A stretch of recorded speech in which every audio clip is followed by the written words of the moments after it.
여러분 안녕하십니까? 작년 12월 그리고 올해 1월 2022년 12월과 2023년 1월 두 달 동안 휴강을 하고 쉬고 이제 2023년 2월 1일 수요 잡담을 다시 재개하겠습니다. 두 달 동안 연말 연시라고 해서 쉬었습니다. 오랫동안 쉬다 보니까 조금 카메라가 익숙하지 않네요. 어쨌든 수요 잡담이 다시 돌아왔습니다. 이 팬데믹이 참 오래 지속되죠. 2020년부터 시작해서 2021년, 2022년, 벌써 2023년 2월인데요. 이제 3년이 돼 갑니다. 그러니까 거의 3년이 돼 가는 거죠. 맞죠? 3년이 돼 가는 거 맞죠? 예. 우리가 이 팬데믹이 시작되면서 대면으로 모이던 성서 공부 시간을 진행할 수 없어서 이렇게 온라인으로 영상을 촬영해서 유튜브에 올리고 있습니다. 지난 12월 직전에 방학하기 전까지는 이제 구약 성서가 어떤 책인지에 대해서 우리가 살펴봤죠.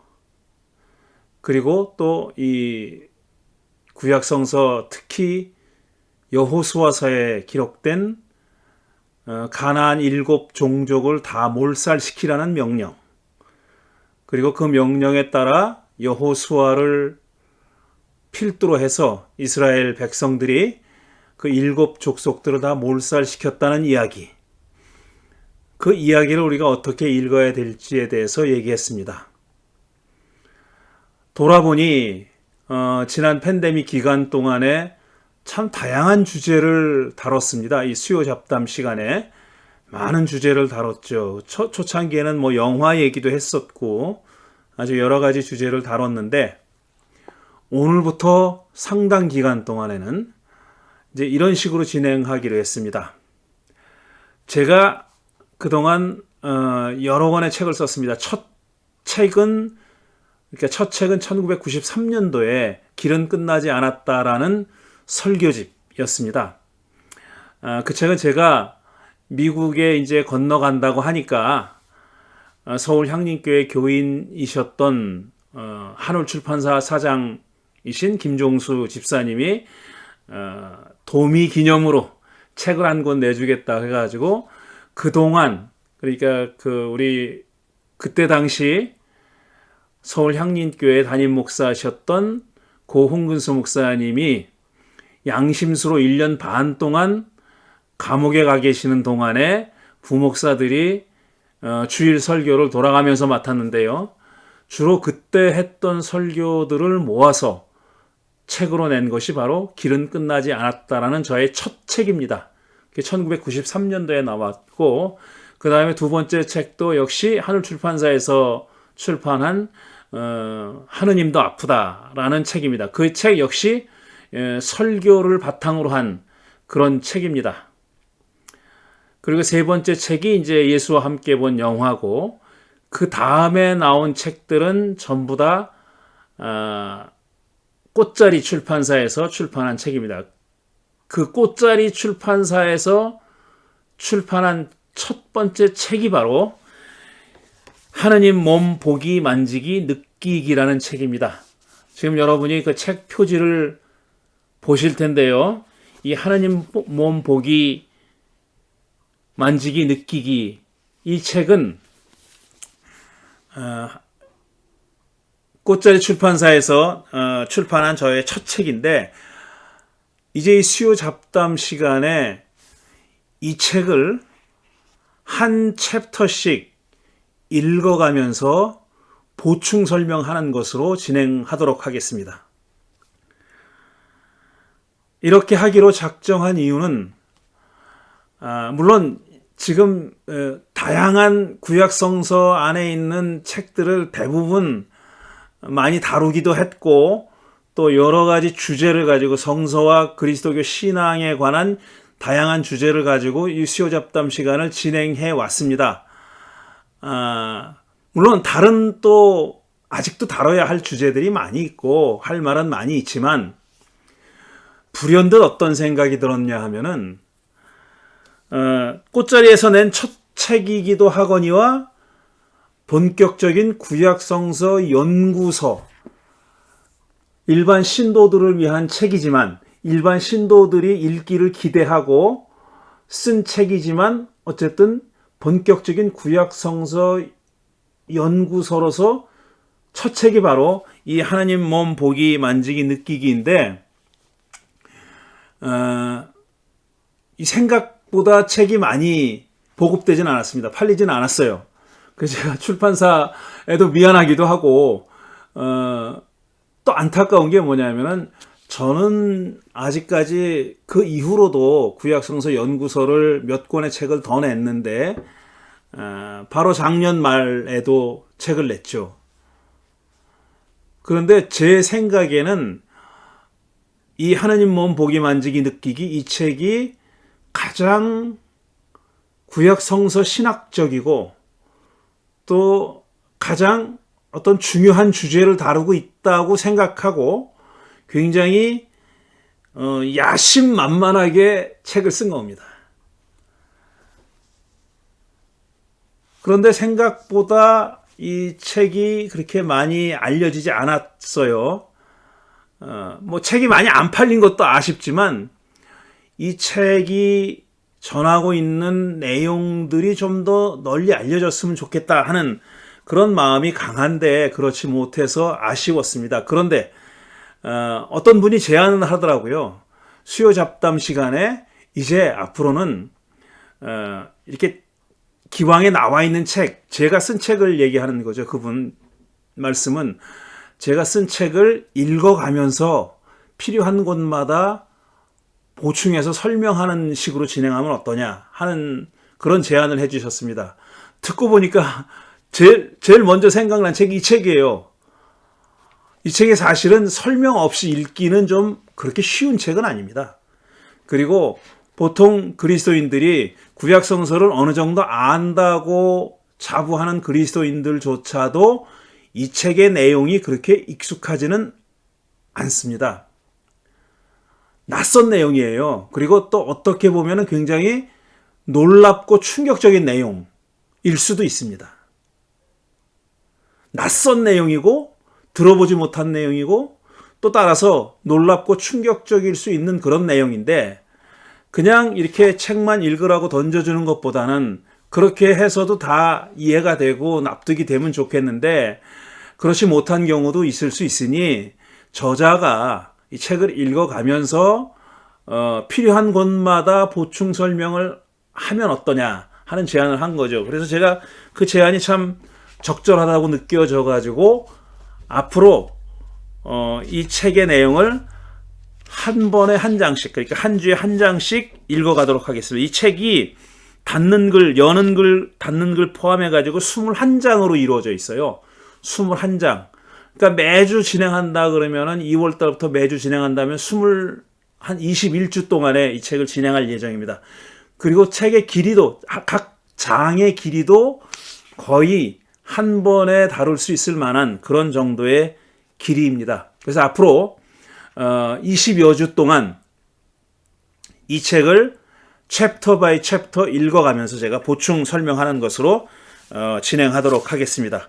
이 책은 2014년도에 출판됐습니다. 2014년도 2월 25일 날 출판됐고요. 그 다음에 추천의 글로 이종록 한일장신대 구약학 교수님의 대끼 이놈 겁을 상실한 열정적 믿음으로 신의 몸을 탐구하다라는 제목의 추천의 글이 실려 있습니다. 추천의 글은 제가 읽지 않을 거고요. 여는 글부터 오늘 이제 시작하도록 하겠습니다. 오늘은 여는 글을 읽고 설명하는 것으로 진행하도록 하겠습니다. 이제부터 시작하겠습니다.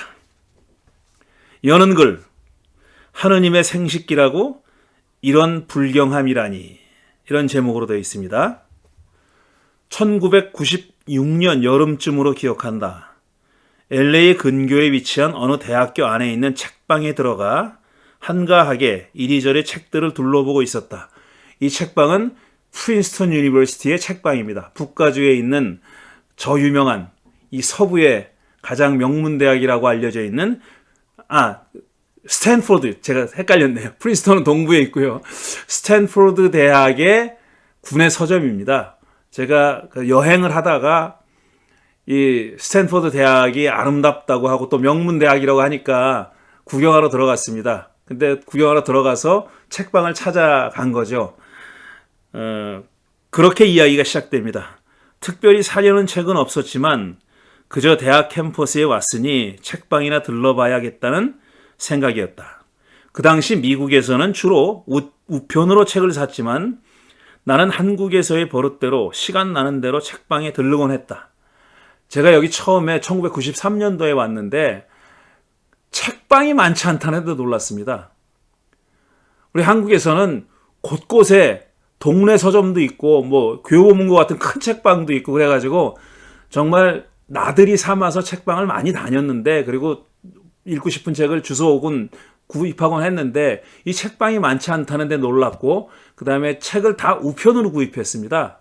요즘은 뭐 다 인터넷으로 구입하는데 그때는 우편으로 주문해가지고 책이 올 때까지 상당히 여러 날을 기다려야 됐습니다. 그리고 그렇게 책을 사게 되면 그 출판사나 서점에서 브로셔를 보내주고 그 브로셔에서 보고 내가 선택을 해가지고 책을 구입하곤 했습니다. 전자책은 아직 세상에 나오지 않았고 그때 아마존이 장사를 하고 있었는지는 모르지만 나는 그런 게 있는지조차 몰랐다. 배운 도둑질이 그거라 먼저 종교서적 섹션을 둘러봤는데 거기서 내 눈길을 끈 책이 하나 있었다. 처음엔 제목보다 표지 그림에 더 끌렸다. 앞 표지에서 뒷 표지까지 가로로 초롱초롱한 눈매를 가진 뱀 한 마리가 길게 그려져 있었고 그 위에 큰 글자로 Godfellous라는 글이 쓰여 있었다. 그게 책의 제목이었던 거다. 여러분이 지금 그 책 제목을 보실 수 있을 겁니다. 여기 제가 지금 그 책을 가지고 있습니다. 그리고 뱀 그림 아래로 작은 글씨로 And Other Problems for Men and Monotheism 이라고 쓰여 있었다. 저자는 하워드 아일버그 슈발츠. 이렇게 읽는 게 맞는지 모르겠어요. 고유명사는 뭐 그 주인이 읽으라는 대로 읽게 돼 있으니까. 근데 뭐 이렇게 읽을 거라고 짐작합니다. 저자는 하워드 아일버그 슈발츠였다. 처음 들어보는 이름이었다. 미국 책은 표지에 쓰인 서평을 그대로 믿으면 안 된다는 것쯤은 알고 있었지만 그래도 bold, logical and convincing 대담하고 논리적이며 설득력 있는 이라는 뉴욕타임즈의 서평이 어느 정도 내 마음을 움직였던 모양이다. 문제는 책 제목이 무슨 뜻인지 알 수 없다는 거였다. 창피하지만 그때 나는 펠러스라는 단어의 뜻을 몰라 책 내용이 뭔지 감이 잡히지 않았다. 책을 펼쳐 몇 장을 읽어보고서야 금방 그 뜻이 무엇인지 짐작하게 됐지만 말이다. 펠러스라는 단어는 고상하게는 성기 또는 생식기이고 적나라하게 말하면 자지였다. 남성의 생식기를 가리키는 말입니다. 많이 우리 한국 사람들은 다 페니스 하죠. 미국 사람들은 페니스라고 읽지 않더라고요. 피너스라고 읽던데 그것보단 좀 고상한 말이죠. 그러니까 펠러스라는 말이 남자의 생식기를 가리키는 말입니다. 펠러스라는 단어는 고상하게는 성기 또는 생식기이고 적나라하게 말하면 자지였다. 그러니 책 제목은 자연스레 하나님의 생식기, 성기 또는 하나님의 자지였던 거다. 이런 그때 받은 충격이란 정말 충격받았습니다.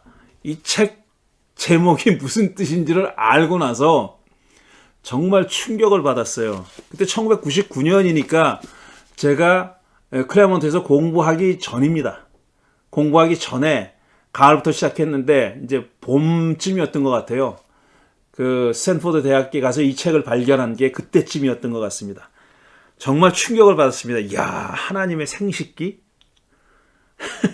하나님의 생식기라니. 엄청나게 충격을 받았어요.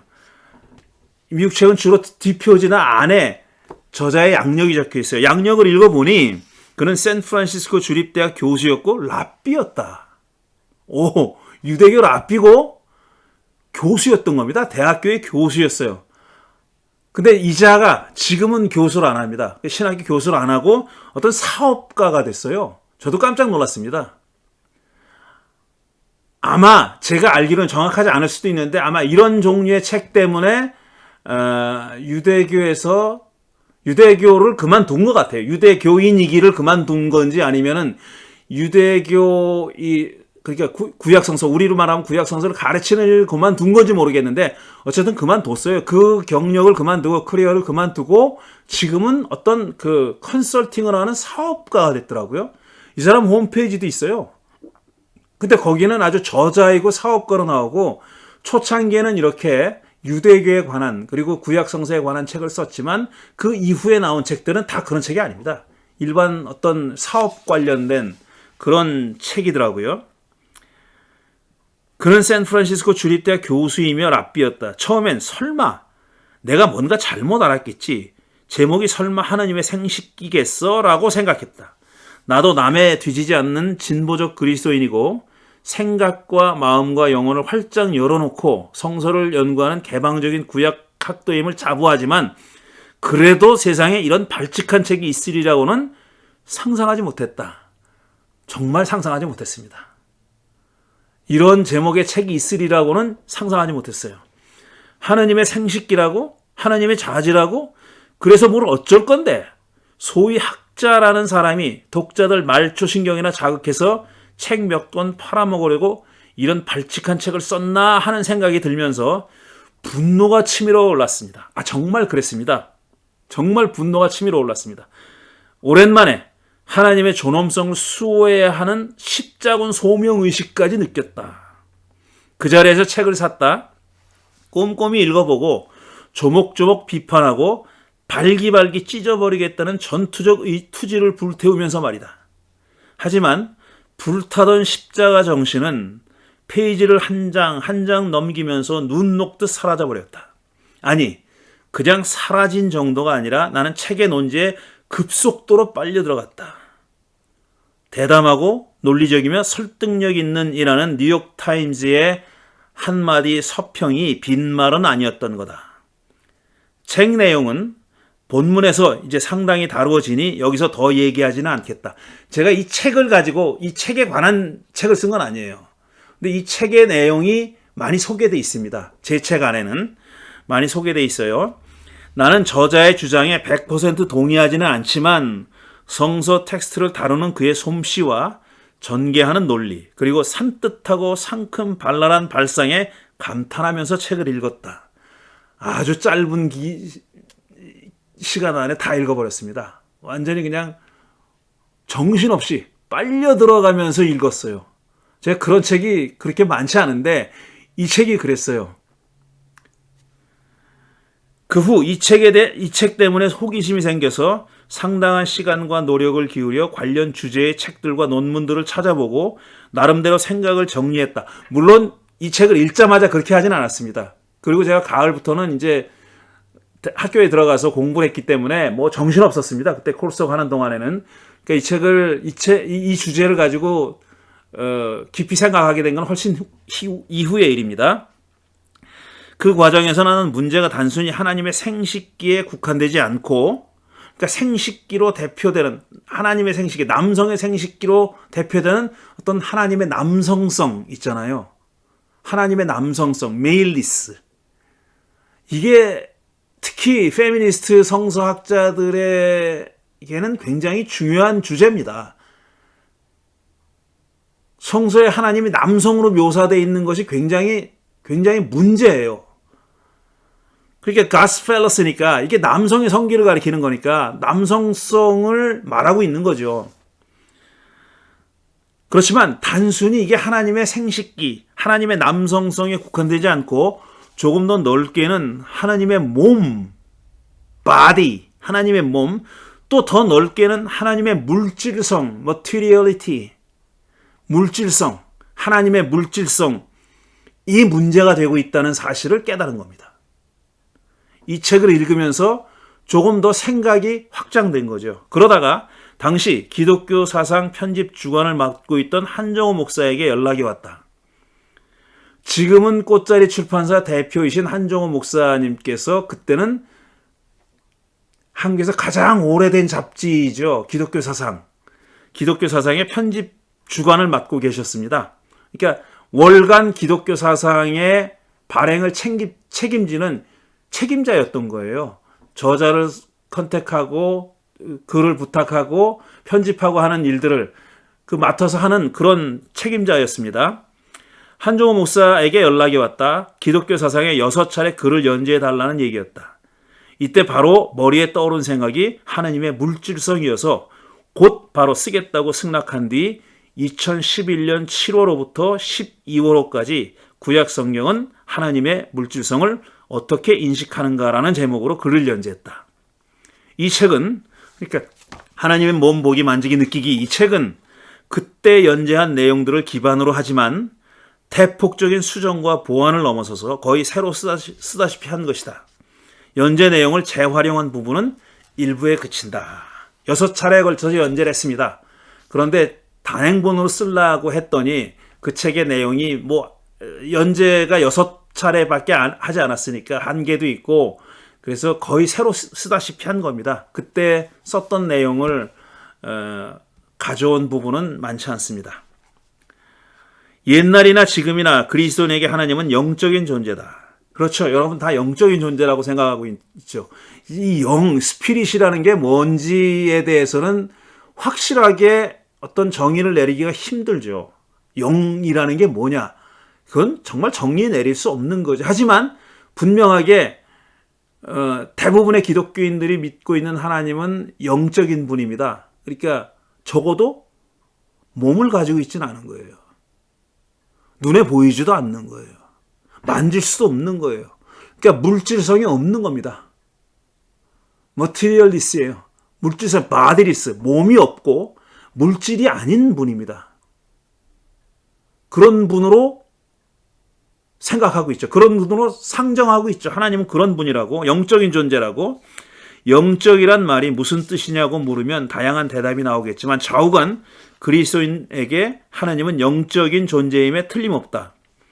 예수도 하나님은 영적인 분이시다. 그러므로 예배하는 사람들은 영적으로 참되게 하나님께 예배드려야 한다라고 말하지 않았나. 그래서 그리스도인들에게 하나님은 영적인 존재라는 말은 그리스도인들에게 하나님은 영적인 존재라는 말은 의심이나 의문의 대상이 아니다. 다들 그렇게 믿습니다. 상황이 이러하니 하나님이 물질로 이루어진 몸을 가졌다거나 더 나아가서 하나님에게 생식기가 있느니 없느니 하는 얘기는 그리스도인들에게는 매우 낯설고 엉뚱한 얘기다. 그렇죠. 사실 그 정도가 아니라 경악을 금치 못할 얘기라고 해야 하겠다. 그렇습니다. 하나님의 생식기? 이게 말이 되냐? 라고 생각하죠. 그런 생각을 해보거나 그런 얘기를 들어본 사람도 아마 거의 없을 것이다. 하나님이 몸을 가진 분이라거나 아니면 한 걸음 더 나아가서 하나님이 생식기가 있네 없네 하는 생각을 하거나 말을 한다는 것 자체가 불경이고 신성모독이라고 여겨질 겁니다. 아마 제가 이 가스펠러스를 처음 보고 느낀 느낌도 그거였어요. 이거 불경이고 신성모독이고 이거 이렇게 자극적인 제목을 붙여놓고 책이나 팔아먹겠다는 수작이다. 이렇게 생각한 거죠. 이 저자의 본 뜻을 오해한 겁니다. 그런데 저만 그런 게 아니라 대부분의 사람들이 오해를 하게 돼 있습니다. 왜냐? 하나님은 몸을 가지고 있지 않고 더더욱이 하나님에게 생식기라는 것을 상상한다는 것 자체가 말이 안 되니까 그렇죠. 일반 신자만 그런가? 목사도 예외가 아니다. 목사들도 이런 얘기는 들어본 적이 없을 터이고 또 들어봤다고 해도 교인들 신앙에는 도움이 안 될 것이라고 여겨 깊이 생각해 본 적이 없었을 거다. 연구해 본 적은 물론 없었을 겁니다. 대부분의 목사들이 그러니까 90% 이상이라고 생각하는데 한국 목사들 90% 이상이라고 생각하는데 그런 한국 목사들이 제가 지금 말씀드리려고 하는 주제 이 하나님의 물질성 이런 것에 대해서 하나님의 몸, 하나님의 물질성, 하나님의 생식기 이런 것에 대해서 생각해 본 적이 없을 거예요. 그리고 설령 저처럼 이렇게 이런 책들을 접하고 관심을 가지고 또 그 주제에 관해서 상당한 연구를 한 사람이 있을지라도 주로는 아마 신학교 교수들이겠죠. 이런 얘기를 일반 신도들에게 하는 거는 백해무익하다고 생각할 겁니다. 일반 신자들의 신앙에 전혀 도움이 안 될 것이니까 쉬쉬 말하지 말자라고 생각했을 것이에요. 설교나 성경 공부에서 이 주제를 다뤘을 리도 없다. 학계에서조차 크게 관심을 모으지 않은 주제인지 뭘 더 말하겠는가 그랬어요. 맞습니다. 이 말은 틀린 말이 아니에요. 학계에서도 이 주제에 대해서 제가 아는 한 그렇게 오래 전부터 연구되지 않았어요. 다시 말씀드리지만 불경, 신성모독 이렇게 생각했던 겁니다. 구약성서 학자들도 오랫동안 그렇게 생각했던 거고 이 주제에 관해서 어떤 영향력이 있는 주목을 받은 논문이 나온 것도 100년이 안 됐어요. 제가 알기로는 그래요. 나중에 나오지만 1959년에 영국의 제임스 바라는 유명한 구약학자죠. 제임스 바라는 사람이 1959년도에 관련 논문을 썼어요. 그리고 그 논문이 후대에 이 주제에 연구를 하는 사람들에게는 반드시 읽어야 하는 논문이 됐습니다. 그게 1959년이에요. 그러면은 굉장히 늦어진 겁니다. 그 이전에는 이렇다 할 만한 연구가 거의 없었다고 봐도 틀리지 않는다는 얘기죠. 그런데 하지만 가만히 생각해 보면 이게 그냥 웃어넘길 상황이 아니다. 이 주제에 대해서 쉬쉬하고 말하지 않는 게 웃어넘길 상황이 아니라는 거예요. 신학이라는 말 자체가 신학은 theology죠. 신학이라는 말 자체가 하나님, theos, 하나님에 관한 이야기, 로기아는 이야기라는 얘기예요. 스토리. 그러니까 하나님에 관한 이야기라는 뜻입니다. 신학이라는 말은 그런 뜻인데 그 탐구 대상인 하느님이 어떻게 이루어져 있는지, 무엇으로 구성되어 있는지가 궁금하지 않다는 게 말이 안 된다는 거예요. 말이 되는가? 사람을 탐구할 때도 사람을 구성하고 있는 게 뭔지 알아보는 게 기본 아닌가 말이다. 사람이 세포로 이루어져 있고 기관으로 이루어져 있고 이게 다 그게 우리 사람을 연구하는 기본이잖아요. 가장 기본적인 거잖아요. 그런데 하나님에 대해서는 그런 연구가 없는 거예요. 그래서 생물학이 있고 인체를 알기 위해 엑스레이도 찍고 CT도 찍고 해부도 하는 게 아닌가. 똑같은 궁금증이 왜 하나님에 대해서는 생기지 않았는지 모르겠다. 때로는 하나님도 사람의 몸에 대한 의문을 가지게 되는 그런 자세로 탐구되어야 하지 않을까. 사람의 몸을 탐구하듯이 하나님의 몸에 대해서도 탐구할 필요가 있다라는 겁니다. 물론 그 탐구의 재료는 구약 성서입니다. 성서입니다. 전체적으로 성서고 특히 구약 성서. 왜냐하면 신약 성서는 하나님을 영적인 분으로 아예 전제하고 들어갑니다. 전제하고 들어가요. 그러니까 하나님의 몸에 대해서 연구할 만한 어떤 자료가 없어요. 근거가 없습니다. 근데 구약 성서는 그렇지 않아요. 구약 성서는 그렇지 않아요. 그러니까 구약 성서라는 것을 자료로 해가지고 하나님이 뭘로 이루어져 있는지, 무엇으로 이루어져 있는지 하는 것을 생각해 볼 필요가 있다라는 거죠. 물론 사람과 하나님을 똑같이 다룰 수는 없다. 저도 압니다. 그걸 하나님과 하나님이 몸을 가지고 있다 손 치더라도 사람과 똑같은 몸을 가지고 있을 거라고는 생각하지 않아요. 구약성서도 그렇게 얘기하지 않아요. 하지만 구약성서는 분명히 하나님의 몸에 대해서 얘기합니다. 하나님이 눈으로 볼 수 없는 존재가 아닙니다. 하나님은 CT를 찍을 수도 해부할 수도 없다. 하나님에 대한 경외심은 열애로 치더라도 사람에게는 그렇게 할 체가 아니었다. 하나님을 감히 불경스럽게 하나님을 CT를 찍겠다 이렇게는 그거는 논외로 하더라도 하나님을 CT로 찍을 재간이 없잖아요. 이 궁금증을 풀기 위해 우리가 붙들고 씨름해야 할 유일한 자료가 구약성서다. 그리고 참고 자료가 구약성서가 쓰여졌던 시대의 고대 중동 문화권의 다른 종교, 다른 문화권이 남긴 문서들, 이걸 참고할 수 있죠. 하지만 메인 텍스트는 구약성서입니다. 구약성서 이외에도 다양한 고대 근동의 자료들과 고고학 자료들이 있긴 하지만 그래도 가장 중요한 자료는 구약성서다. 물론 구약성서에 하나님의 생식기에 대한 얘기는 한마디도 없습니다. 그러니까 이 알보고 슈발츠의 제목은 구약성서에 없는 얘기예요. 구약성서에는 God's fallacy가 없습니다. 한마디도 안 나옵니다. 한마디도 안 나와요. 이건 부정할 수 없는 사실이다. 하지만 구약성서는 하나님의 몸, 그러니까 몸이 그냥 spiritual body가 아니라 physical body, 물질적인 몸, 물리적인 몸, 물질적인 몸, 또는 하나님의 물질성에 대해서는 상당히 자주 언급한다. 상당히 자주 언급합니다. 단도직입적으로 말하면 구약성서는 하나님이 물질적인 몸을 갖고 있다고 전제한다. 이걸 무슨 증명하거나 보여줄 생각이 없어요. 구약성서는. 구약성서는 읽는 독자한테 이거 봐, 내가 하나님이 몸을 가지고 있다는 걸 너한테 입증해 보여줄게, 이러지 않아요. 전제하고 있어요. 그냥 밑바닥에 깔고 있다고요.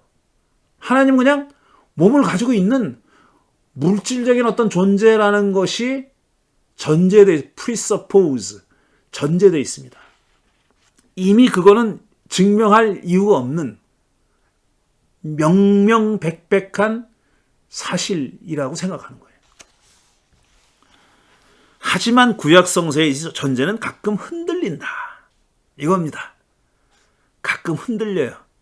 전제되어 있지만 그것과는 좀 다른 얘기를 할 때가 있다는 거예요. 다른 얘기를 할 때가 있어요. 구약성서가 이 전제를 포기하고 다른 전제를 세우지는 않습니다. 그래도 가끔은 이 전제가 흔들리기도 하고 곤혹스러워하기도 합니다. 그냥 구약성서가 하나님은 몸이 없어, 하나님 볼 수 없어, 이런 전제를 가지고 있지는 않아요. 하나님 몸이 있고 눈으로 볼 수 있는 존재예요. 감히 만지지 못합니다. 그런데 눈으로 볼 수 있는 거예요. 그런 존재. 하지만 그런 존재가 아주 확고하게 흔들리지 않게 서 있는 건 아니다 하는 거예요. 간혹은 그게 흔들흔들 하기도 한다는 얘기입니다. 그래도 가끔은 이 전제가 흔들리기도 하고 곤혹스러워하기도 한다. 하지만 단언컨대 그렇다고 해서 구약성서에서 이 전제가 무너지거나 무효화되지는 않는다. 절대로 그렇지 않습니다. 해괴하게 들릴 수도 있는 이 말은 책을 읽어가다 보면 그리 해괴하게 들리지 않을 것이다. 성서를 좀 안다는 사람은 구약성서의 하나님은 물질적인 존재이지만 신약성서의 하나님은 영적인 존재라고 생각한다. 구약과 신약을 이렇게 구분해서 생각합니다. 구약의 하나님과 신약의 하나님을 다른 분인 것처럼 말해요. 이것 구약의 하나님과 신약의 하나님을 다른 분인 것처럼 말하는 건 굉장히 중대한 신학적인 프로블럼입니다. 문제입니다. 그런데 그 문제를 의식하지 못하고 그게 얼마나 심각한 문제, 다른 분이라는 얘기잖아요. 얼마나 심각한 문제라는 것을 생각하지 않고 그냥 그렇게 생각해 버려요. 그게 얼마나 정말 심각한 문제라는, 신학적인 문제라는 생각을 하지 않는다는 얘기예요. 그래서 구약성서의 하나님은 물질적인 분이지만 신약성서의 하나님은 영적인 분이다. 이렇게 생각하는 사람들이 대부분입니다. 물론 더 많은 사람들은 구약과 신약의 하나님이 똑같은 분이라고 생각해요. 같은 분이라고. 근데 잘 읽어보면 그렇지 않아요. 그렇지 않다고 보이는, 않아 보이는 대목들이 많다. 이게 더 정확한 말이겠죠.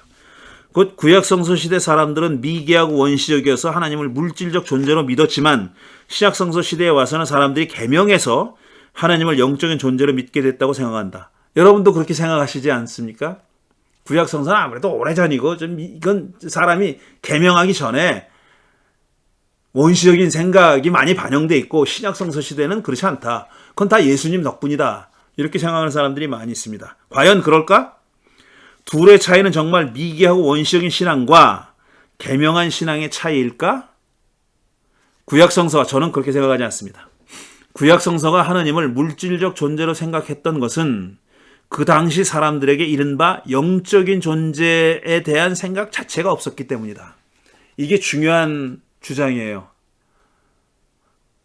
그러니까 영적인 spiritual being, 영적인 존재에 대한 생각은 구약성서가 쓰여졌던 시기에는 사람의 머릿속에, 적어도 구약성서를 썼던 사람들, 기록했던 사람들의 머릿속에는 그런 개념이 없었어요.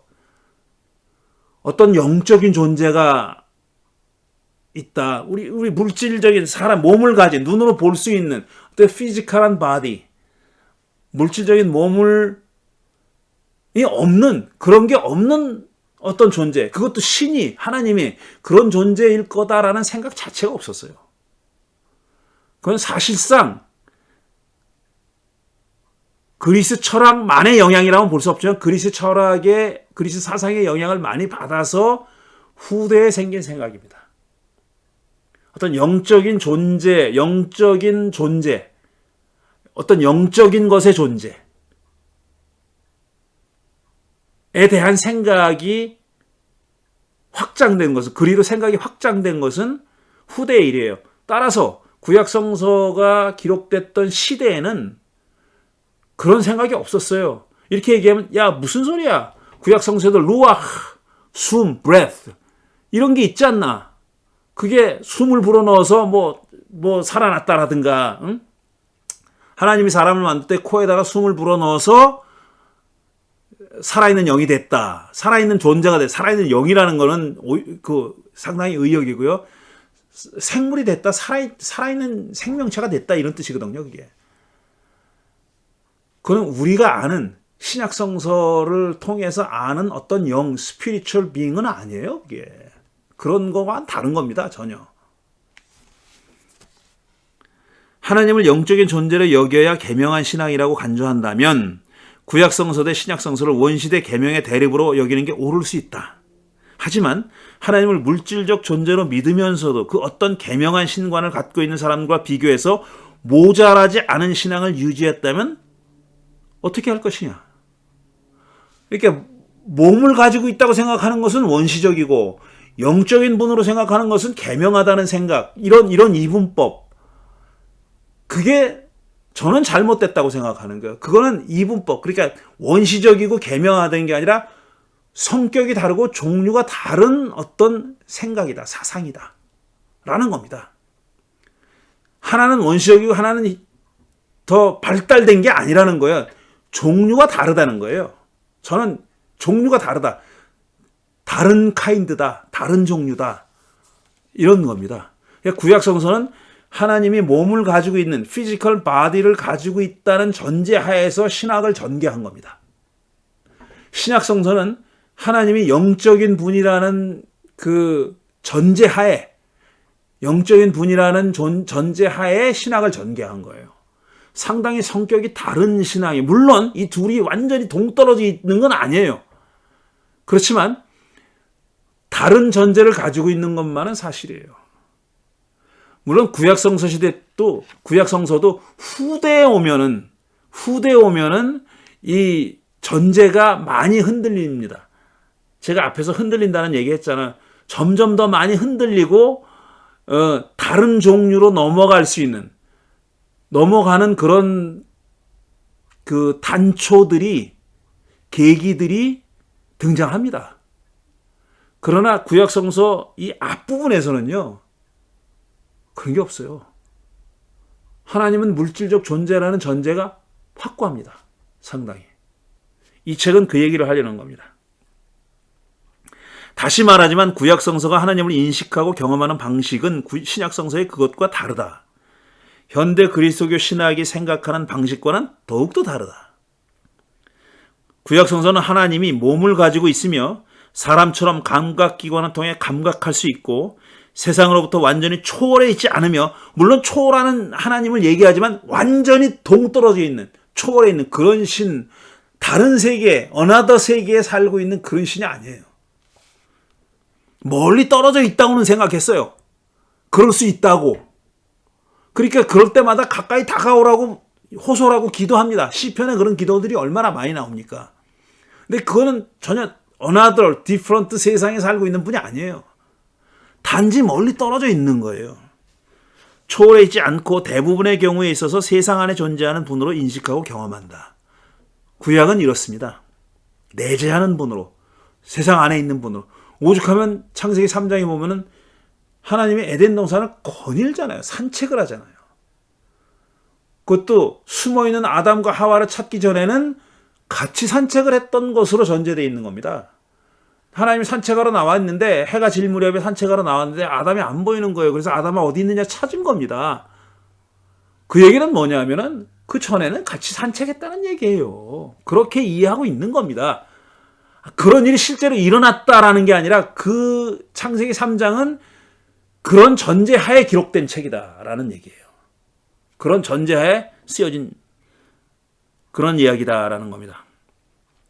하지만 여기서 주의해야 할 점은 아무리 구약 성서가 하나님을 세상 안에 존재하는 물질적 존재로 인식한다 해도 세상과 똑같은 물질로 인식하지는 않는다는 사실이다. 구약 성서도 알고 있습니다. 하나님의 몸을 갖고 있다고는 믿었지만 그 몸이 우리들의 몸하고 똑같은 몸은 아니다라는 것을 어렴풋이 인식하고 있어요. 그 차이는 알고 있습니다. 똑같다고는 생각하지 않아요. 세상의 물질들하고 하나님의 물질성을 얘기하지만 세상의 물건들, 나무, 풀, 땅, 흙, 이런 물질하고 똑같은 물질이다라는 그렇게 생각하지는 않았어요. 뭔가 달라도 다르다고는 생각했죠. 그 얘기를 하는 겁니다. 구약 성서도 하나님이 물질적 존재라고 해도 세상의 물질과는 구별되는 뭔가가 있음을 알고 있다. 또한 하나님이 몸을 갖고 있긴 하지만 그 몸이 사람의 몸과는 어디가 달라도 다름을 느끼고 있다. 구약 성서가 하나님의 초월성을 완전히 부인했다는 말은 사실이 아니다. 아닙니다. 초월성을 부인한 건 아니에요. 구약 성서는 나름의 방식으로 하나님의 초월성을 분명히 인식하고 있음을 잊어서는 안 된다. 나름의 방식이라는 게 방점이 찍혀져야 할 부분입니다. 우리가 흔히 생각하는 초월, another world, 다른 세상. 전혀 질적으로 다른 세상에 그냥 계신다. 이런 식으로 생각하지는 않았다는 거예요. 그러므로 구약 성서가 하나님을 물질적인 존재로 인식한 것은 구약 성서의 인식 수준이 뒤떨어져 있고 원시적이어서가 아니라 하나님과 세상의 실제를 바라보는 관점이 신약 성서의 그것과 달랐기 때문이라고 봐야 한다. 이렇게 하나님과 실제를 바라보는 퍼스펙티브가 시각이 뷰 포인트가 바라보는 자리가 다르다는 거예요. 달랐다는 거예요. 무슨 뒤떨어지고 발전했다는 게 아니라 아까도 제가 계속 강조하지만 종류가 다른 겁니다. 이거는. 제가 그렇게밖에 표현 못 하겠는데 시점이 다르고 관점이 다르고 종류가 다른 거예요. 다르다고 생각해야지 틀렸다라거나 아니면 뒤떨어졌다라고 생각할 이유가 없다는 겁니다. 이렇게 하나님이 물질적인 몸을 가지고 있는 존재라고 전제하고 있는 구약 성서가 전개한 신학은 이건 제 견해입니다. 신약 성서의 신학에 못지않게 굉장히 심오합니다. 굉장히 심오해요. 하찮거나 뒤떨어지거나 원시적이지 않아요. 그렇지 않아요. 굉장히 심오한 신학을 전개하고 있는데 그 신학적인 전제가 뭐냐면은 놀랍게도 하나님이 몸을 가지고 있다는 걸 전제하는 거예요. 그런 얘기입니다. 그런데 하나님의 물질성 영성에 대한 구약 성서와 신약 성서의 차이를 하나님과 실제를 보는 관점의 차이로 이해해도 문제가 전부 해결되지는 않는다. 왜냐하면 두 개의 서로 다른 관점을 가진 구약과 신약 성서가 그리스도인에게는 모두 경전이기 때문에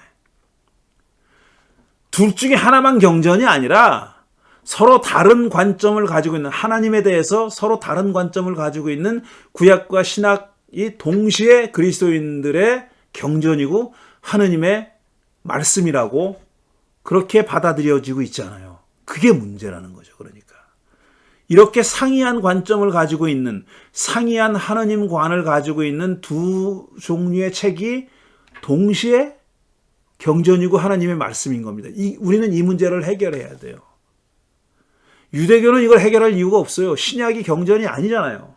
그리고 대부분의 기독교인들은 어떻게 이 문제를 해결하고 있냐면 구약을 열등한 것으로, 올드한 것으로, 올드 테스터먼트, 낡은 것으로, 그러니까 예수로 말미암은 새로운 언약으로 인해서 갱신된, 심지어는 폐기 처분된 그런 하나님의 말씀이라고 실질적으로 생각하는 사람이 많잖아요. 근데 우리가 이 구약과 신약을 동시에 경전으로 가지고 있다면은 그런 생각을 하면 안 되는 거예요. 그럼 왜 두꺼운 구약을 우리가 지니고 다닙니까? 그건 버리면 되는 거예요. 신약에 의해서, 더 구체적으로는 예수 그리스도에 의해서 구약의 약속이 다 갱신되고 한 걸음 더 나아가서 폐기 처분됐다면 우리가 구약을 킵할 이유가 없는 거죠. 그 말씀을 드리는 겁니다, 지금. 중대한 신학적 문제입니다, 이게. 이 문제를 심각하게 인식하고 최초로 나름의 해결책을 내놓은 인물은 기원 후 2세기 인물인 말시온입니다. 그는 구약 성서의 물질적 하나님을 저급한 신, lower God, 소문자가 아십니다. lower God. 그리고 데미얼즈라고 그랬죠. 데미얼즈, 데미우르기, 데미얼즈. 그러니까 물질적인 신, 물질 세계를 창조한 신, 저급한 신. 이겁니다. 저급한 신으로 보고 배척해 버림으로써 문제를 해결하려 했다. 그래서 이 말시오는 그리스도교의 경전은 구약은 다 떼버리고 신약도 대부분 구약적인 사고의 영향권 안에 있는 책들은 다 버리고 그래서 바울의 서신 몇 개와 누가복음만 사실은 그리스도교의 경전이라고 그렇게 주장했습니다. 그리고 그런 주장을 따라갔던 말시오나이트, 그러니까 말시온주의자들이 상당히 많았어요. 정통교회를 위협할 정도로 많았어요. 아직 정통이라는 건 없었지만 2세기니까. 그러니까 주류 기독교를, 주류 교회를 위협할 정도로 많았어요. 그래서 이 자들이 이단으로 배척을 받은 겁니다. 쫓겨났고 내쳐진 겁니다. 그게 말시온이에요. 하지만 그의 시도는 문제의 해결이 아니라 문제의 원인을 없애버린 데 불과하므로 해법이라고 할 수 없다. 이거 제 생각이에요. 구약을 떼버리면 된다. 이게 이 사람 생각이거든요. 그건 원인을 없앤 거잖아요. 둘을 같이 놓고 문제를 해결하려고 한 게 아니라 손쉬운 해결 방법을 택한 겁니다. 구약을 버리자. 이거죠. 그리스도교는 물론 이 해법을 받아들이지 않았다. 어떻게든 구약 성서와 신약 성서의 하나님 이해를 연결시키는 것은 그리스도교의 중대한 신학적 과제였지만 말시온의 해법이 정답이 될 수는 없었다. 그 다음 해법으로 성육신 신학, Incarnation Theology, 성육식 신학을 들 수 있다. 영적인 존재인 말씀, 로고스, 말씀이 육신, 플래시, 몸, sarx, 몸이 되었다는 성육신 신학에는 영혼과 육체의 연결을 강조하는 측면이 분명히 있다. 말씀이, 영적인 어떤 존재인 말씀이, 로고스가 플래시가 됐잖아요. 몸, 고기 덩어리가 됐잖아요. 몸, sarx가 됐잖아요. 몸이 됐잖아요. 그러니까 그런 성육신 신학은 영과 육체를 연결시키는 그런 면이 분명히 있죠. 하지만 이 신학은 나사렛 예수라고 하는 역사적 인물, 그러니까 몸을 가지고 오신, 우리처럼 몸을 가지고 이 땅에서 약 30여 년 동안 살아가신 역사적 예수, historical Jesus, 나사렛 예수라는 역사적 인물이 하느님이다. 이게 바로 성육식 신학이잖아요. 하느님이 그렇게 되셨다. 몸을 입고 나사렛 예수가 되셨다 이거잖아요. 라는 고백에서 비롯된 신학이므로, 그러니까 성육신은 사실상 하나님이 육신이 되셨다, 몸이 되셨다라는 거잖아요.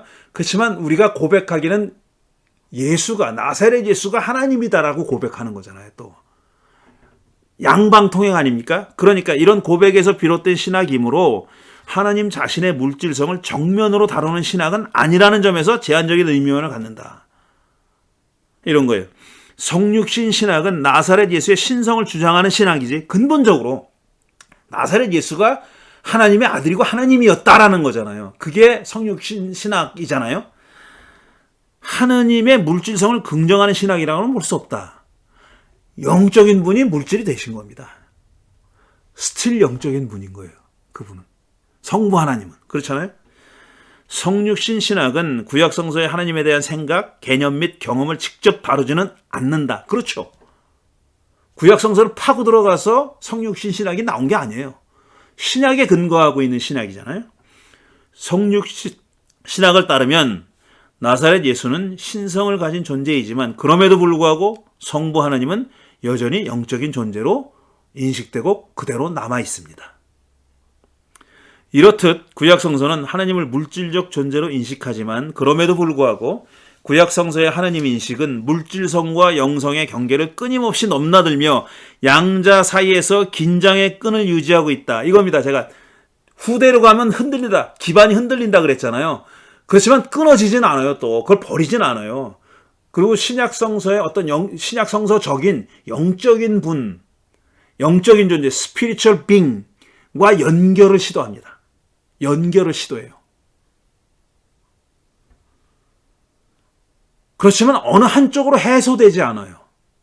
영성을 버리든지 물질성을 버리든지 그렇게 하지 않아요. 긴장의 끈이라는 말로 표현했는데 그 긴장의 끈을 계속 유지하고 있습니다.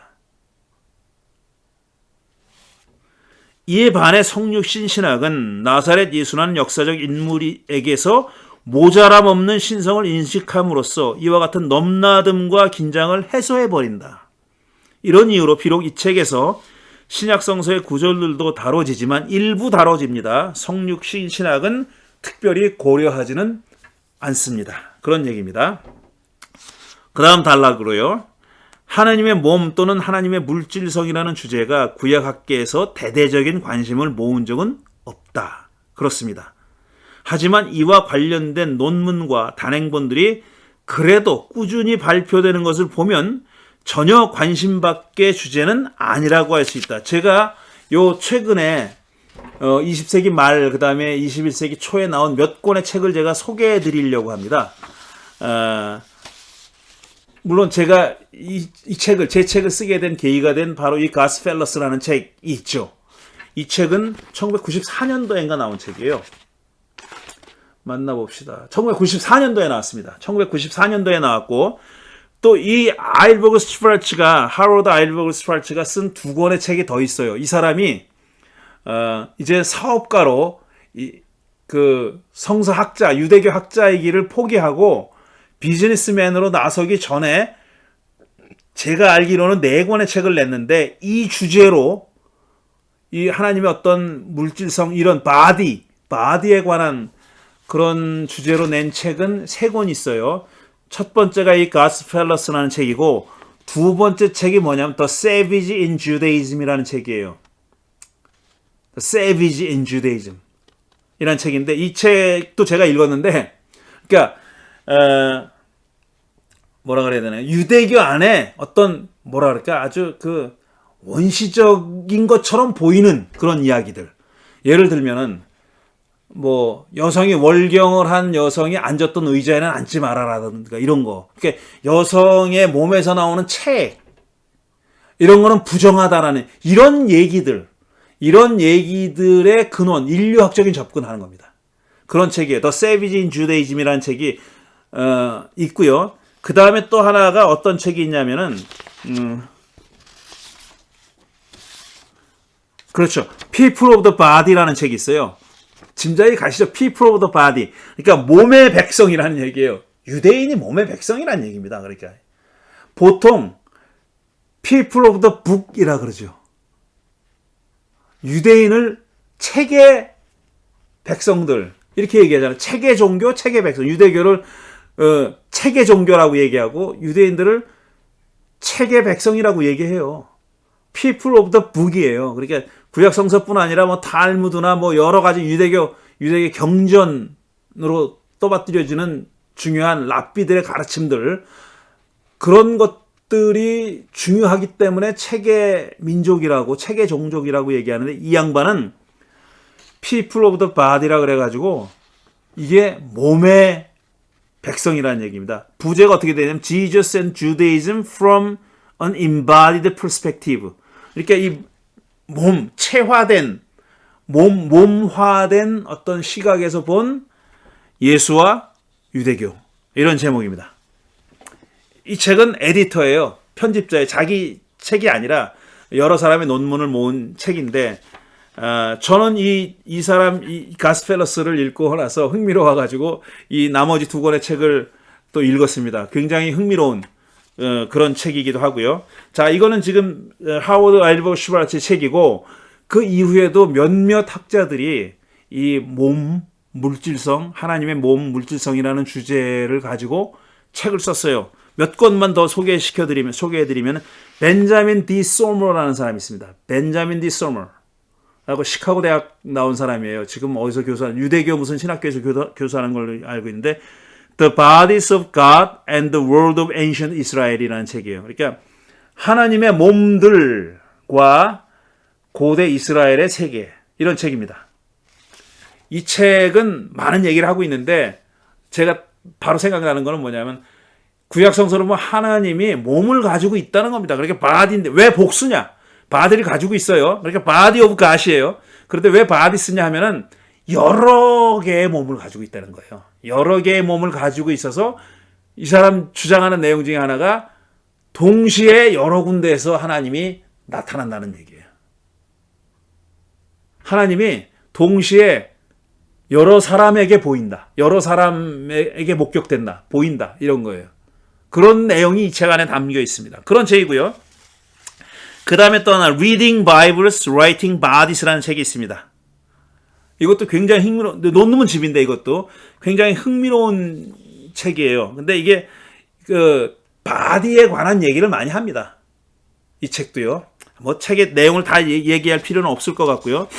그 다음에 또 하나 흥미로운 책이 뭐냐면은 Bodies, Embodiment and the Theology of the Hebrew Bible이라는 책이 있어요. 이 책은 타말 카미언코프스키라는 여성 유대교 학자와 원일 킴, 우리 한국 사람입니다. 원일 킴, 김원일 교수님 두 분이 편집한 책이에요. 제가 김원일 교수님으로부터 책을 증정받아서 가지고 있는데요. 이것도 논문집이에요. 역시 지금 이 책 제목이 얘기하고 있듯이 이 몸, 히브리 성경에, 그러니까 구약 성서의 몸에 관한 이야기들. 그 다음에 인바디먼트니까 체화되는 거예요. 체화되는, 몸화되는 거. 이런 얘기예요. 이것도 굉장히 흥미로운 아주 좋은 논문집이고, 여기 김원일 교수님의 논문도 실려 있습니다. 여기에. 그 다음에 또 하나 아주 유명한 오트마르 킬이라는 사람이 쓴 책입니다. 이 사람은 아마 오스트리아 사람인가 스위스 사람으로 알고 있는데요. 이 사람은 그러니까 그림, 남겨져 있는 그림의 전문가예요. 이게 토기 같은 데 그려져 있는 그림이나 뭐 비문 같은 데 그려져 있는 그림, 그 다음에 이집트에는 그림이 많지 않습니까? 문자 자체가 그림이잖아요. 근데 그런 그림들을 연구하는 사람이에요. 책 제목이 Gods, Goddesses and Images of God이에요. 그러니까 신들, 여신들, 그리고 신의, 하나님의 이미지들이라는 제목이 붙어있는 그런 책입니다. 이 책도 아주 흥미로운 책이에요. 그 다음에 또 뭘 소개해 드릴 수 있냐면은 더 최근에 나온 책들인데 이런 책이 있군요. 그러니까 매틴저라고 하는 스웨덴인가 노르웨이 사람인데요. 이거 부끄라프 사람입니다. 저는 이 사람의 책을 그 한신 다닐 때, 한국에서 신학대학원 다닐 때 접했어요. 이분의 책을. 근데 제가 그때 접한 책은 뭐냐면은 그 왕조 이데올로기에 관한 책이었습니다.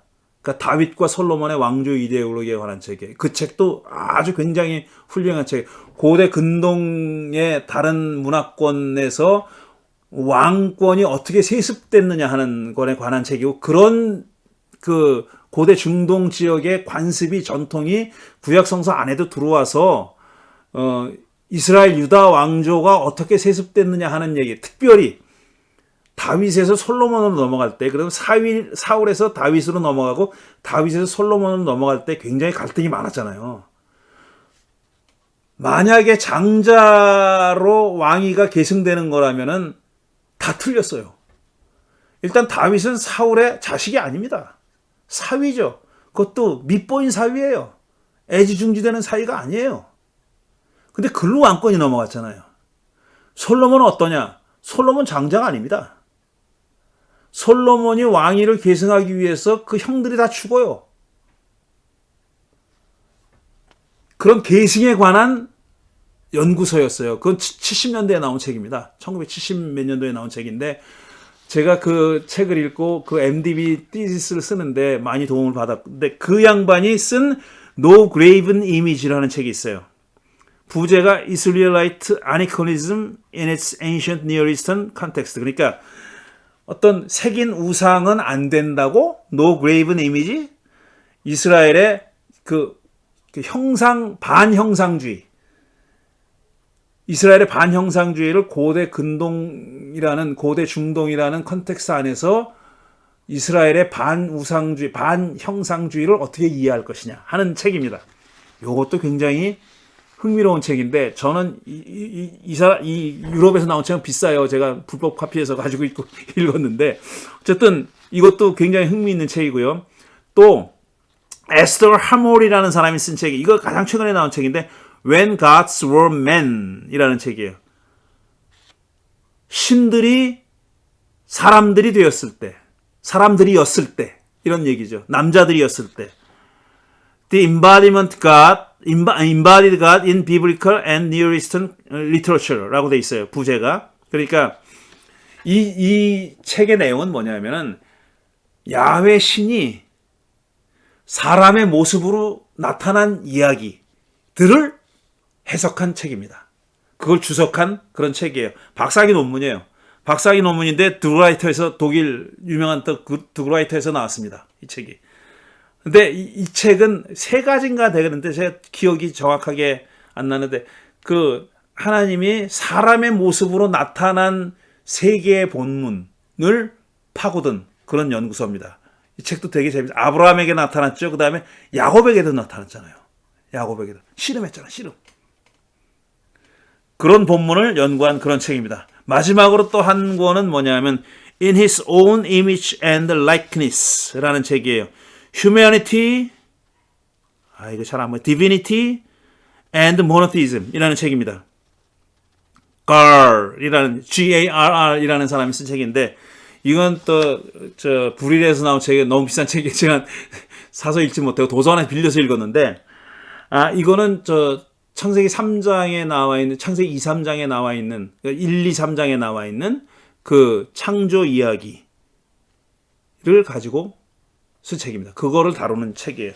이런 책들이 최근에 하나님의 물질성, 하나님의 몸과 관련된 그런 책들입니다. 아마 더 있을 거예요. 지금 제가 든 것도 2000년대 초, 2010년 이전에 대부분 나온 책입니다. 그러니까 그동안 2010년 이후에 또 다른 책들이 더 나왔을 거예요. 제가 업데이트를 못해서 그런데.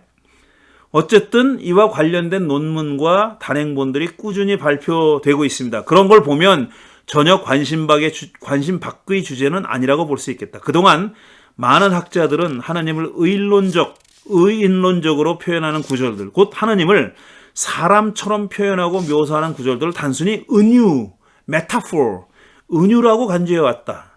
하나님의 오른팔은 하나님의 능력을 가리키고 하나님의 얼굴은 하나님의 현존을, 프레센스, 여기 계시는 거. 그걸 가리키는 은유적인 표현이라는 식이었다. 하나님은 눈으로 볼 수 없는 존재이므로 하나님을 눈으로 본 듯이 말한다면 그것은 은유적 표현일 수밖에 없다는 것이다. 하나님을 표현하는 구상명사, concrete noun, 그러니까 눈에 보이는, 만질 수 있는 구상명사는 사실상 추상명사, abstract noun이라는 거죠. 하지만 구약 성서에는 하나님에 대한 은유적인 표현이라고는 절대로 볼 수 없는 구절들이 있는데 몇 가지 예를 듭니다. 창세기 18장 1절부터 15절과 32장 22절에 32절이 바로 그것이다. 제가 여기 아까 그 하몰이라는 사람이 쓴 책, 그 When Gods Were Men 이라는 책이 이런 본문을 다루고 있는 거예요. 바로 그것이다. 전자는 아브라함이 소돔성의 상황을 살피러 온 세 사람, three men이라고 얘기합니다. three men. 히브리 원어도 그렇게 돼 있어요. 세 명의 남자. 라고 돼 있어요. 세 사람을 세 남자죠. 정확히 얘기하면 세 남자를 영접한 이야기고, 후자는 야곱이 식솔들을 강 건너로 먼저 보내놓고 나서 느닷없이 나타난 어떤 사람, a man, 이건 복수로 돼 있어요. a man, 어떤 사람과 밤새도록 씨름했다는 얘기다. 전자의 경우 1, 13, 17, 20절에서는 화자가 야곱이 아니라 아브라함입니다. 이건 오타입니다. 아브라함에게 나타난 존재를 야훼라고 밝히고 있고, 그러니까 창세기 18장 얘기하는 거예요. 그 다음에 14절에서는 야훼 자신이 그렇게 한다. 자기가 야훼라고 얘기하는 거, 자기 하나님이라고 얘기했다는 거, 14절에서는요. 그러니까 이 three men이라는 것, 세 남자 가운데 적어도 한 남자는 하나님 자신이라는 거예요. 그리고 두 남자는 소돔으로 가잖아요. 그리고 한 남자는 남잖아요. 그래가지고 아브라함과 이제 겨루기를 하죠. 야, 내가 얘한테 어떻게 아브라함한테 내 계획을 말 안 할 수 없지, 그러면서 소돔성에 대한 계획을 얘기하죠. 근데 아브라함 보기 거기 롯이 살아. 자기 조카가 롯이 죽게 생긴 거예요. 롯의 가족이. 그러니까 의인 50명, 그래서 딜을 하잖아. 10명까지 50명만 있으면은 심판하지 않겠습니까? 그래, 50명만 있으면 안 할게. 쭉쭉쭉쭉 내려가서 10명만 있어도 결국 10명이 없어서 멸망당하죠.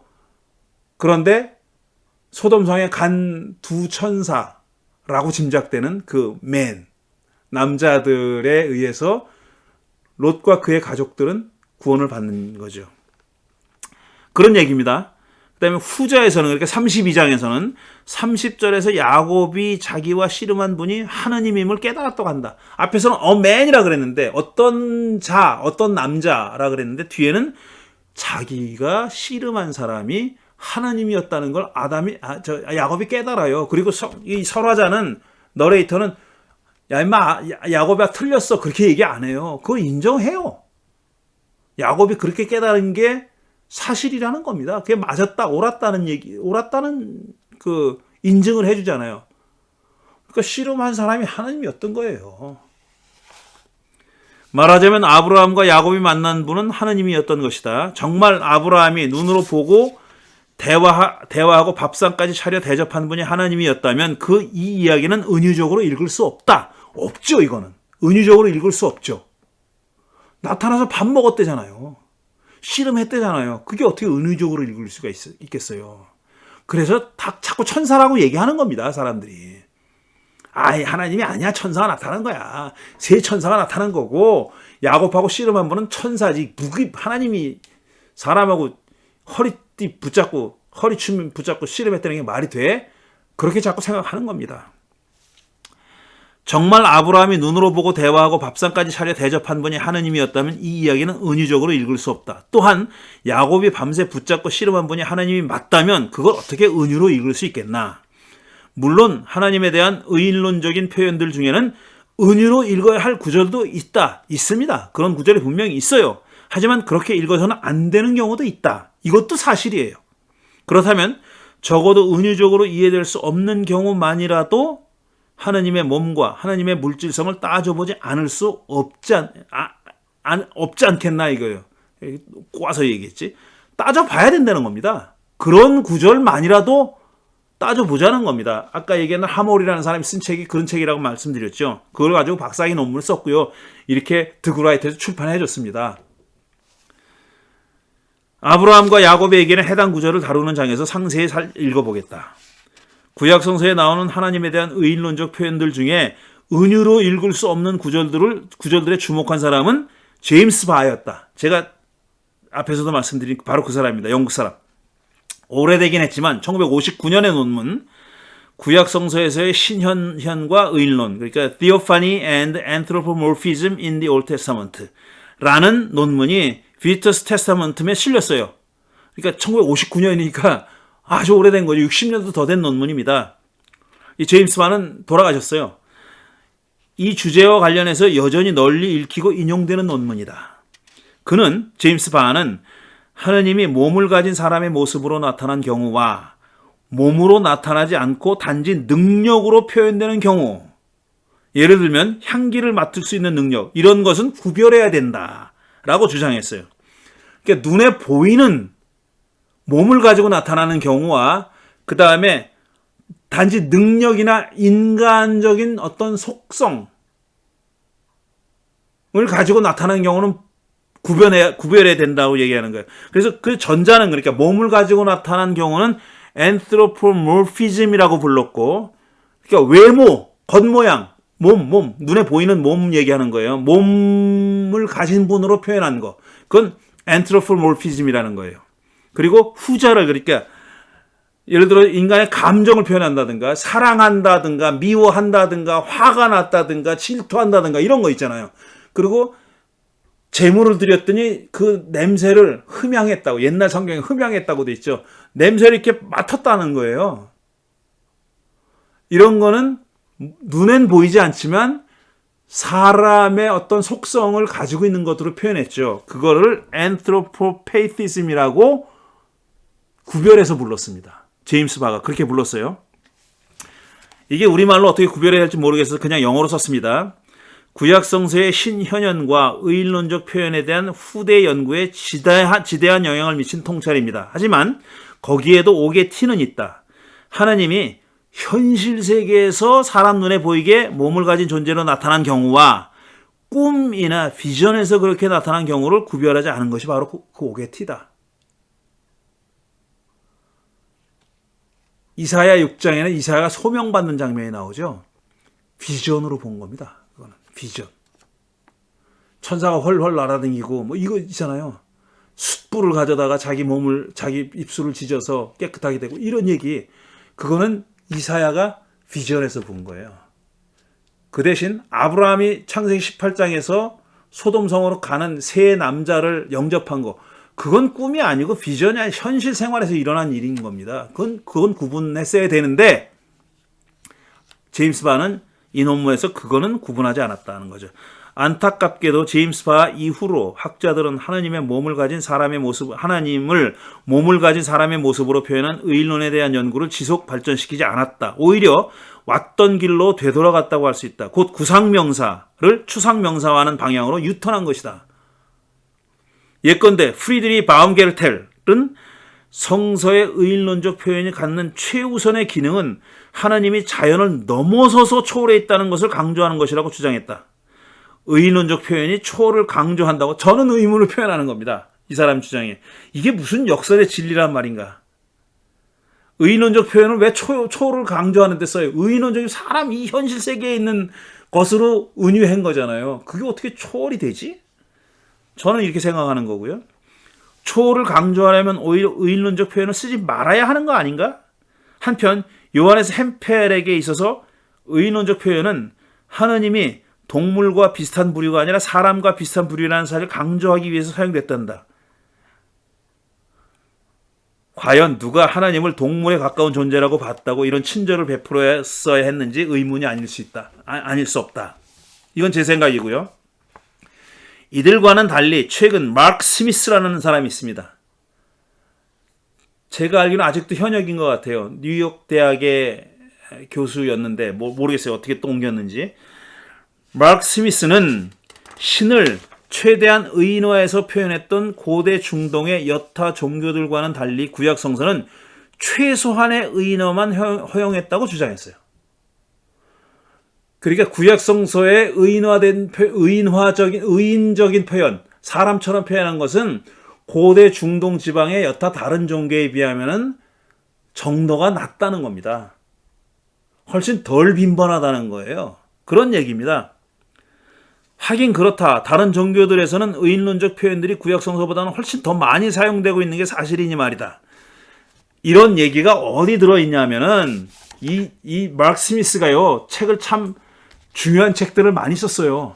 제가 그 몇 가지를 가져왔는데 The Early History of God이라는 책도 있고요. 이거는 Yahweh and the Other Deities in Ancient Israel이라는 책인데 길게 설명할 시간은 없어요. 그리고 그 다음에 또 The Origins of Biblical Monotheism, 성서적 유일신론의 기원. 이것도 굉장히 흥미로운 책이에요. 성서적 유일신은, 그게 야훼 하나님 한 분밖에 없다는 거 아니에요. 그런 신학이 어디서 비롯됐느냐 하는 겁니다. 이것도 굉장히 흥미로운 책이고요. 그 다음에 God in Translation 이라는 책이 있어요. 요거는 제가 조금밖에 안 읽어봐서 뭐라고 말씀드릴 수가 없고요. 그 다음에 또 Memoirs of God이라는 책이 있어요. 야, 이 책은 정말 그 다른 책에 비하면 읽기가 좀 편한 책이에요. 이건 굉장히 학술적인 책인데 이 책은 좀 덜 그런데 이것도 굉장히 흥미로운 책입니다.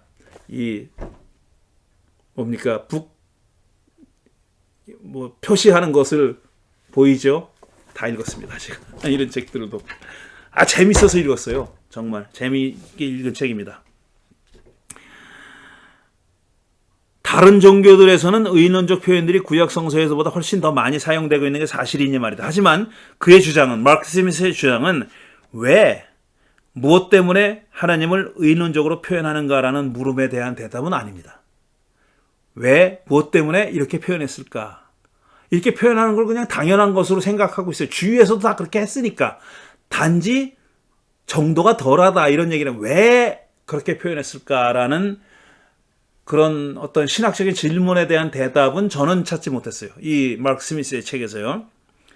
모두들 나름대로 일리 있는 주장을 폈지만 정작 붙들고 씨름해야 할 주제는 비껴갔다는 게 아쉽다. 구약 성서가 그토록 분명히 인식했음에도 불구하고 하느님이 물질적인 몸을 가졌다고 표현하는 구절들을 왜 이 위대한 학자들이 비껴갔는가 말이다. 그들은 왜 있는 그대로 읽지 않았을까?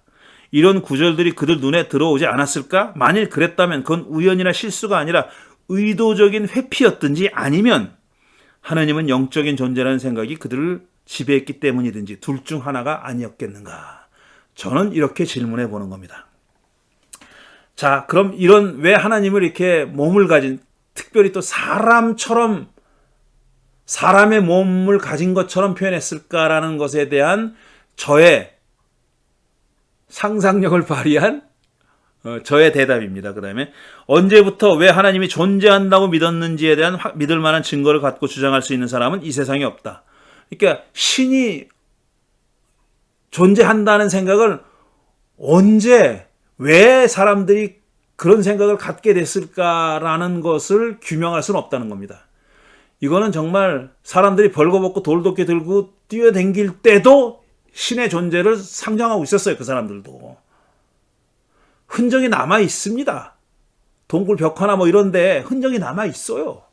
여러 가지 유물들을 보면은 몇만 년 전에도 어떤 그 구체적으로 우리가 어떤 신을 믿었는지 모르지만 어떤 절대적인 존재, 자기들보다 훨씬 우월한 존재, 그걸 우리가 신이라고 부르는 거죠. 그 신의 존재를 믿었다고 추측할 수 있는 그런 근거들이 있다는 얘기예요. 종교학, 인류학 등에서 이런저런 이론들을 내세우지만 그것들을 입증할 객관적인 증거는 내놓지 못했다. 그런 이론들을 들여다보면 그럴 수 있겠구나 하는 생각은 들지만 딱 거기까지다. 입증할 수 있는 증거가 없으니 이론들이 맞다거나 틀리다거나 판단할 수 없다. 종교의 기원에 관해서 그럴 수 있겠구나 하는 이론들은 앞으로도 더 나오겠지만 그것도 딱 거기까지일 거다. 제 짐작입니다. 재밌는 현상은 예외가 없진 않지만 대부분의 사람들은 자기가 믿는 신이 사람의 모습을 갖고 있다고 믿는다는 사실이다. 물론 동물의 형상을 취한다는 토템 종교도 있지만, 그리고 몸은 사람이고 얼굴은 동물인 경우도 있고 반대도 있지만, 그것은 극히 예외적인 현상일 뿐 대부분의 종교에서 신은 사람의 모습을 하고 있다. 그렇죠. 대부분 신은 사람의 모습을 하고 있다고 상상합니다. 사람들이. 그렇게 상상해요. 구약 성서도 예외가 아니다. 구약 성서에도 사람들은 하느님이 자기들을 밝은 얼굴로 대해주길 바라고, 이거 사람입니다. 강한 손을 뻗어 구원해 주시기를 원한다. 이거 사람이죠. 사람인 것처럼 표현하는 거예요. 구약 성서가 하나님의 몸을 구석구석 자세히 묘사하고 있지는 않지만 그렇다고 해서 사람들이 하나님은 얼굴과 팔만 갖고 있다고 믿지는 않았을 것이다. 몸도 있고 발도 있고 다리도 있고 심지어는 이 자는 God's phallus 얘기하잖아요. 생식기까지 얘기하잖아요. 다시 말씀드리면 생식기에 대한 표현이 없어요. 구약 성서에는. 없지만 얼굴과 팔만 가지고 있다고는 믿지 않았어요. 가장 많이 나오는 게 얼굴과 팔입니다. 실제로 그런 표현이 제일 많이 나와요. 왜 그랬을까? 왜 사람들은 신이 사람의 모습을 띠고 있다고 믿었을까? 왜 산이나 들, 구름이나 바위가 아니라 사람이었을까? 왜 소나 말이나 사자, 악어, 하마가 아니라 사람이었을까? 나는 그것이 관계 맺기 때문이었다고 생각한다. 더 구체적으로는 의사소통을 통한 관계 맺기를 그 무엇보다 바랬고 원했고 갈망했고 또 중요하게 생각했기 때문에 소통이 가능하다고 믿었던, 그리고 가장 소통이 잘 된다고 믿었던 사람으로 그렸을 것이다. 상상했을 것이다. 그렇게 생각한다는 겁니다. 그러니까 왜 사람이라고 생각했을까라는 질문에 대한 제 답은 그겁니다. 관계 맺기와 소통에 대한 갈망. 절대자와 자기를 초월해 있는, 어떤 의미에서든지 간에 자기를 초월해 있는 계시는 존재와 관계 맺기를 원했고, 그 다음에 직간접적으로 소통하고 싶어하는 갈망이 신을 사람처럼 생각하고 믿게, 그리게 만들었다는 얘기입니다. 사람이 동물과 관계를 맺고 의사소통하는 것은 불가능하진 않다고 해도 극히 제한적일 수밖에 없다. 개가 한 식구 같고 사랑스러워도 그것이 뭘 생각하는지 뭘 바라는지는 알 수 없는 까닭은 그것들과 의사소통이 지극히 제한적이기 때문이다. 반면 사람과 사람 사이에는 다양한 의사소통의 수단들이 있기 때문에 동물보다는 상대방의 생각을 더 잘 알 수 있다. 바로 이런 이유 때문에 사람은 신을 의논적으로 표현하고 싶었지 않았을까 하는 얘기다. 하나님이 사람의 모습을 띠고 있다는 믿음으로 인해 자연스럽게 하나님과 사람 사이의 관계가 사람과 사람 사이의 관계로부터 유추되었다. 부모 자식 관계, 잠언에 많이 나오죠. 부부 관계, 대표적으로 호세아에 나옵니다. 부부 관계 같은 가족 관계는 물론이고 주인과 종의 관계, 레위기 25장에 종의 해방에 관한 얘기들이 나오죠. 강대국과 속국 사이에 맺어지는 조약 관계, 모세오경 전체에 있어요. 언약, 카비넌트라는 거. 등의 사회관계까지 다양한 인간 사이의 관계를 신인관계의 모형으로 삼게 됐다는 겁니다. 그렇게 됨으로써 인간관계에 적용되는 도덕과 윤리가 자연스럽게 신인관계를 설명한 틀로 자리 잡게 됐다. 그래서 어떤 예언자는 우상숭배를 불륜이라고 규탄했고, 또 다른 예언자는 배교를 언약을 파기한 배신 또는 불충이라고 비난했던 것이다. 곧 바람직한 신인관계는 바람직한 인간관계의 언어와 개념으로 이해되고 설명됐고, 바람직하지 않거나 망가진 신인관계 역시 같은 식으로 이해 설명됐다. 만일 하나님을 사람이 아니라 산천초목이나 동물로 상정했다면 그런 하나님에게 충성하거나 배신한다는 생각을 어떻게 할 수 있었겠는가? 여기까지는 별 문제가 없다. 어떤 의미에서는 그럴 수밖에 없었겠다는 생각도 든다. 정말 궁금한 점은 이렇듯 하느님이 사람의 모습을 띠고 있다고 생각했음에도 불구하고 왜 그 모습을 그림으로 그리거나 조각으로 만드는 것은 철저하게 금했는가 하는 점이다. 이 질문이 제가 이 책을 통해서 다양한 방식으로 대답하려고 했던 질문입니다. 왜? 좀 더 읽어볼게요. 말이나 글로 묘사하는 것은 괜찮은데 하나님의 팔, 하나님의 얼굴 이렇게 말하거나 글로 쓰는 건 오케이. No problem. 문제 없어요. 그런데 왜 그림을 그리거나 조각으로 만드는 것은 유독 철저히 금했는가 말이다. 왜 형상을 만들지 말라는, 우상을 만들지도 말고 섬기지도 말고 절하지도 말라는 10계명의 둘째 계명은 도대체 왜 주어졌을까 하는 거예요. 말하는 건 괜찮은데 왜 그리거나 만드는 건 안 되느냐 말이에요. 눈으로 보이는 그림이나 형상을 만드는 거는 금지했잖아요. 그럼 하나님이 몸을 가지고 있지 않은 영적인 존재였기 때문에 그랬다. 이게 아직까지 대답입니다. 10계명의 둘째 계명의 이유를 묻는 물음에 대한 대답이 하나님은 영적인 존재이기 때문에 형상을 만들면 안 된다. 그건 전혀 틀린 대답이에요.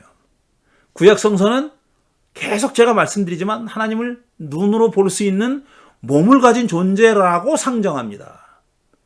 물론 봐서는 안 돼요. 보면 죽는다는 말도 있어요. 그렇지만 그렇다고 눈에 보이지 않는 존재라는 건 아니에요. 보면 안 되지만 볼 수는 있는 존재예요. 왜 말하는 거는 되고 글 쓰는 거는 되고 그리거나 형상을 만드는 건 안 되느냐.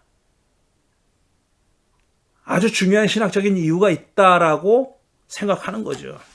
하나님의 눈, 입, 얼굴, 손, 발 등등을 입에서 토해내는 것조차 금했다면 이렇게까지 당혹스럽지는 않았을 게다. 저는 당혹스럽습니다, 정말.